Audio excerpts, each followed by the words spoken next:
These are 9 health mistakes that are ruining your energy, your metabolism, and your hormones. And why do I say this? Because I've committed some of these mistakes as well myself. But I guarantee that if you watch this video and if you follow these 9 steps, you're going to be able to not only improve your energy, feel better, but also understand a bit more about your body, behind the scenes, what you should be doing, what you shouldn't be doing in order to finally feel better. Maybe you're trying to get rid of belly fat or love handles or improve your sleep or decrease your stress levels. In this video, you're going to understand some of the mistakes that you were probably making or you are probably making and how to address each one of them. I've committed some of these mistakes, but the goal of this video is to save you years and years of try different stuff and probably committing these mistakes. The number one is following medical advice. And what I mean with this is don't simply take a bunch of pills, antibiotics, and every time that you're feeling something, try to address the root cause and not just take a pill. I'm a bit on the extreme. If I have a headache, if I have something, I avoid pills. I avoid going to the doctor. I try to make everything natural because I believe nature and food gives you everything that you need. If I have a health problem, of course, we're not talking about serious health problems, but if I have like an infection, if I'm feeling off, if I have a flu, a cold or something, I don't take pills. I rely on the same thing that I do every day. I get sunlight, I meditate, I eat whole foods, anti-inflammatory foods. I try to do everything the natural way and address the root cause, understand what caused that to happen, manage my stress levels, improve my sleep, what happens, what triggered. So don't just go simply to the pills. Don't just go to the doctor and ask what you should be taking because probably they will give you a bunch of stuff. Ideally, don't do that. Understand when you should be taking, when you shouldn't be taking. I think the last 3 times I went to the doctor in the last 7 years, I was prescribed antibiotics. I never took antibiotics, and in 4 or 5 days, I was cured. So that's one of the things that I would tell you. And I'll be honest with you, even well-meaning doctors, they don't have the necessary training in lifestyle, in nutrition, in exercise, and in hormones. And again, this is not anything against doctors. This is just for you to understand, do you really need that treatment? Do you need those pills? Or can you address the root cause with lifestyle habits, understanding hormones, managing your stress, getting sunlight, addressing nutritional deficiencies? Which brings me to my second one, which is ignoring the power of nature and exercise. And what I mean with this, time in nature reduces stress, reduces inflammation, reduces cortisol, and this is key. If you're reducing cortisol, if you reduce inflammation, if you reduce stress, you're going to have a better immune system, you're going to feel better, you're going to sleep better, go on walks, even if you want to go for a run, hiking, expose yourself. Ideally, I just finished today in the morning outdoor workout. It's sunny. I was doing some sprints outside. I could have gone to the gym, lift some weights, go to the treadmill, but I prefer to be outside. At least 30 to 40 minutes outside, exposing myself to nature and preferably with some exercise. Can be some sprints, can be a run, can be a walk, can be even a mobility drill, because daily movement is a natural hormonal calibration. So it will regulate your insulin levels, your cortisol levels, your testosterone levels. So you want these 3 hormones to be managed properly, and nature and exercise will ensure that all these hormones are properly regulated. If you can mix this with, for example, let's say zone 2 cardio, heart rate between 120 to 130 beats per minute, moderate, don't go always on zone 4, zone 5, don't beat yourself up with a lot of cardio. So understand something, zone 2 essentially is for recovery, because you can do zone 2 even every day. It's totally fine. If you're doing sprints and HIIT, like once a week, twice a week is enough. Zone 2, it's fine. You can even do every day, 30, 40 minutes, because zone 2 is for recovery, burns fat without compromising recovery. Then strength training, 3 days a week, 4 days a week, full body workouts or upper lower splits depending on your availability. But overall, I recommend for busy people 3 strength training sessions per week, 45 to 50 minutes. Strength training for longevity, to build muscle, to prevent sarcopenia, which is the loss of muscle with age. Super important, because as you know, after 40, testosterone levels decline. And the only way for you to fight this decline in testosterone and muscle mass is to actually lift weights and build muscle. Cardio is not enough. And then do sprints once a week or twice a week for insulin sensitivity, for zone 5 to maximize fat burning, but don't overdo this. So if I had to recommend in terms of exercise structure, I would tell you 3 days strength training, 2 days zone 2, one day you can do some HIIT or some sprints, and one day you rest. Like this, you exercise every single day, but you switch and you alternate the stimuli. Which brings me to point number 3, which is neglecting key micronutrients. In this case, 3: vitamin D, magnesium, and zinc. These are the 3 most important ones. And vitamin D is the most important one, and a lot of people are deficient in vitamin D. Vitamin D influences over 1,000 genes in your body, responsible for anxiety, for depression, for cognition, for immune regulation. It's literally involved in everything. You want your vitamin D levels to be on point, not just take a pill. Okay, again, that's fine if you're supplementing, if you need more, but don't rely on that. You want sunlight. Ideally, you want from sun exposure, 10, 15 minutes, 25 minutes, depending on your location. Low vitamin D will lead as well to low testosterone. So these are all related. So if you have low vitamin D, you're going to have low testosterone. Probably you're going to have low energy as well. And you don't need hours in the sun. Like literally, if you get 10, 15-minute morning sunlight within the first hour upon waking up, you're just going to feel way better. You're going to have more testosterone, better sleep, more energy.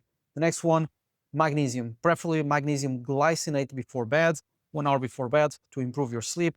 It's crucial for sleep, especially deep sleep, for insulin sensitivity, to decrease your stress levels.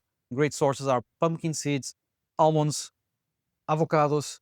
These are 3 great sources of magnesium, but through nutrition probably is not enough for you to get the daily amount. So I recommend 200 to 400 milligrams before sleeping. And zinc, I would say 15 to 25 milligrams per day.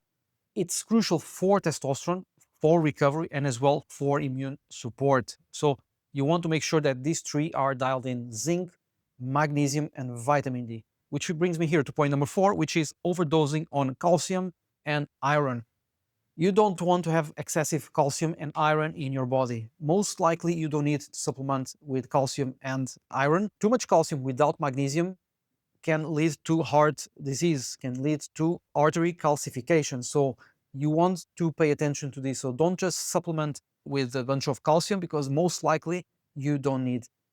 The problem with iron overloads, especially in men, is that it causes oxidative stress and metabolic issues. Probably don't need to supplement with iron. And this is something, it's a bit controversial, I know that, but if someone asks me what's the best supplement, or should I take a multivitamin, or if a client comes on board and he's telling me that he's taking a multivitamin, most of the time I tell him, stop the multivitamin. Why? Multivitamin, they have all the vitamins, huge doses of those vitamins. You probably, you don't need all those vitamins. So what you need to do is get blood work done, see what are the vitamins that are lacking in your body. Do you need calcium? Maybe. Do you need magnesium? Do you need vitamin B6? Do you need vitamin B12? So do blood work, see what's missing, supplement with those that are missing. Avoid multivitamins because they have a lot of, again, iron, calcium. They have all the vitamins that probably you don't need. So you're just basically flushing everything, increasing adrenal load, increasing load as well on your liver unnecessarily. So you don't need that. Do blood work, check the vitamins that are missing, supplements with the ones that are missing. Which brings me here to point number 5, which is fear of salt. And yes, until a few years ago, I was afraid of salt as well because of my family. Like, oh, don't put a lot of salt. It's better to eat everything without salt. Again, it's, I'm not going to say mistake because it depends on the salt. You don't want table salt, like you want like a high quality salt. So pink Himalayan salt, Celtic sea salt, these are 2 high quality salts. So, and the thing is that, for example, sea salt contains more than 70, 75 trace minerals. The same thing with the pink Himalayan salt, with the Celtic sea salt, they contain 70 to 75 or 80 trace minerals. So a lot of minerals. Now, of course, moderation is key. But the problem is that, for example, if you're sweating a lot, if you're doing sauna, if you're sweating, if you're working out, you need salt in your body because helps salt helps hydration. Salt is what's going to hydrate your body. It's what's going to retain the minerals in your body. It's going to improve adrenal health and improves muscle contraction. So when you ingest water, you're just basically flushing. If you put a little bit of salt, you retain those minerals and it will help you with muscle contraction, it will help you retain the minerals, again, especially if you're sweating. And I notice a huge difference when I do sauna, when I do cardio, when I lift weights. Water with salt usually improves my performance. So don't be afraid of the right type of salt. What I recommend is 3 liters of water a day, put maybe a quarter or half teaspoon of salt, and that's enough. What I do in the morning is I wake up, 800 milliliters of water with quarter teaspoon of salt, and that hydrates and that replenishes the minerals that I lost during the night. Which brings me to point number 6, which is cholesterol. I know this is highly controversial, cholesterol, because people are afraid of cholesterol and they're afraid of eating eggs, they're afraid of eating steak because of high cholesterol. And let me tell you, cholesterol is not a bad thing. Personally, my cholesterol is 250, I think, 250 total cholesterol. Why? Because I eat a lot of steak, I eat fats, I eat a lot of eggs, egg yolk, but that's not bad because my HDL is super high, LDL is super low, and my triglycerides are very, very low as well. So what you need is to see the bigger picture. Now, if your cholesterol is high, if your HDL is low, if your LDL is high, so this is of course a red flag, but you need to see the bigger picture and not just be afraid of cholesterol. The thing with cholesterol is that people are not aware is that it's responsible for hormonal regulation in your body. If you go low on fat, if you have low cholesterol, low fat in your body, you will more likely have less testosterone as well.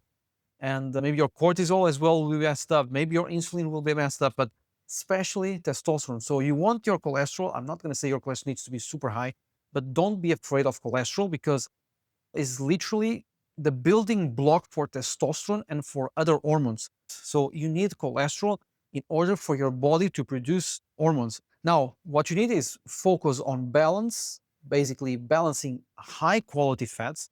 So when I say fats, it's not eat a bunch of Pringles or Doritos or processed junk and fast food. No, it's high quality food. Avocado, Brazil nuts, macadamia nuts, walnuts, almonds, olive oil, high quality olive oil, ghee, grass-fed butter, avocado oil. These type of oils are the ones that will increase your HDL. It will, of course, raise a little bit your cholesterol, but in a good way. You're going to have more testosterone if you combine these with the right, for example, omega-3, sunlight, and with what I've mentioned before on the point of exercise, sprints, strength training. You're going to have the perfect hormonal environment to have more testosterone and overall better health. Which brings me to point number 7, which is under eating protein, overeating carbs. Common people overeat carbs, undereat protein. They eat for breakfast pancakes, toast with butter, with juice, that's it, and maybe 1 egg, and this gives them like 5 grams of protein. It's not enough. You want your first meal to have at least 40 to 50 grams of protein, especially men. Most men don't get enough quality protein, especially in the morning. It doesn't need to be straight upon waking up. You can eat 3 to 4 hours. For example, today I woke up at 6. I got a 20-minute HIIT workout, some sprints, 5 sprints. Then I did 20 minutes on 2, 40-minute workout. I got a bit of sunlight. Then I did a bit of steam room. That's it. Cold shower. Then my high protein breakfast, 3 hours and a half upon waking up. High protein breakfast. Protein is the building block that will prevent sarcopenia. Sarcopenia is the loss of muscle with age. If you're waiting for 40, 45, 50, 55 to start building muscle, I'm not saying it's too late, but the sooner you start, the better. You need to build muscle credit because the longer you wait, the more difficult it will be. And muscle is what's going to give you quality of life. It's what's going to give you independence to travel, to walk, to lift stuff, be safe, not being dependent on other people. So build muscle. It's not about vanity. It's not about a six pack. It's about longevity and understanding. You only will build muscle if you have enough protein. You can do strength training, but if you're eating toast and juice, you're not going to build muscle. And ideally, what you want is opt for grass-fed meat, not grain fed, because grass-fed meat will have more CLA, better omega-3, more vitamin B12 as well. And a lot of people are deficient in vitamin B12 as well. Even omega-3, you want to aim for 1 or 2 grams per day. If you're not having enough fish, it's anti-inflammatory, for cognitive support, for heart health, for immune function as well. So make sure you're not overeating carbs and you're not undereating protein. Eat more protein, less carbs, probably more healthy fats, and this will give you the right balance for you to build muscle, for you to be lean, for you to improve insulin sensitivity, and for you to have better energy and overall health. Which brings me to point number 8, which is snacking too often, leading to insulin spikes every single day. Now, if you're spiking insulin, you stop burning fat. The more you spike your insulin, the more load you're giving to your pancreas, you stop burning fat. If you're spiking insulin all the time, you don't burn fat. So you want less meals. So every snack, insulin spike, that means it will lead to fat storage mode, as simple as that. So less snacks, aim for 2 or 3 meals per day, high in protein, no snacks in between. One meal, then wait 3 or 4 hours, then another meal, wait 3 or 4 hours, and another meal in between, either your black coffee, tea, water. You want things that won't spike your insulin, because when your insulin levels are low, this will ensure that not only you improve your insulin sensitivity, minimizing the risk of diabetes and insulin resistance, but it will improve your energy as well and fat burning. If you're constantly eating and snacking, you don't give time to your body to burn the fat storage. So give your body time to digest. So stick to only 2 or 3 structured meals. Which brings me to my last point, which is disrupting gut health with antibiotics and poor diet. Now, gut health is super important. We're not going to dive in detail here on gut health, but your gut is basically your second brain. Probably you're feeling your gut maybe inflamed, bloated, you feel off, you're not sleeping well, digestion, like it's your gut. And that's because of the foods that you put in your body. Maybe you're putting a lot of omega-6 inflammatory oils. Maybe you're putting canola oil, or you're eating out all the time, canola oil, sunflower oil, all these type of inflammatory oils with omega-6. The problem with this is that it disrupts your gut. It inhibits the absorption of protein. That means you're not going to absorb your nutrients. You're going to feel bloated. Gut inflammation is a problem that people struggle a lot. One of the main reasons that I see for this is the use of antibiotics. Antibiotics kill off good bacteria, only use when needed. I'm not saying don't use antibiotics. Of course, we need them. They are here for a reason, but people are overusing antibiotics. So make the necessary tests and understand, do I really need antibiotic, or I don't need antibiotic and I can do this naturally, because they kill off good bacteria. So what you want to ensure is that you have enough fermented foods in your diet, such as yogurt, Greek yogurt, or kefir, or sauerkraut, or kimchi. These are all great sources of probiotics that will ensure better digestion, better gut health, and overall immune function. So don't miss this one. Add probiotics every day. So if you're over 40 and you feel that your body is kind of slowing down, low energy, stubborn fat, or even poor sleep, fix these 9 mistakes and I guarantee that you're going to feel a massive difference. And if you want to know how to get rid of that visceral fat, I created a video that I'm going to put right here, specifically addressing that. I give you all the tips and tricks to get rid of visceral fat for good, because it's going to be really useful for you to finally understand what's behind the scenes and how you can get rid of visceral fat. I'll see you on the next one.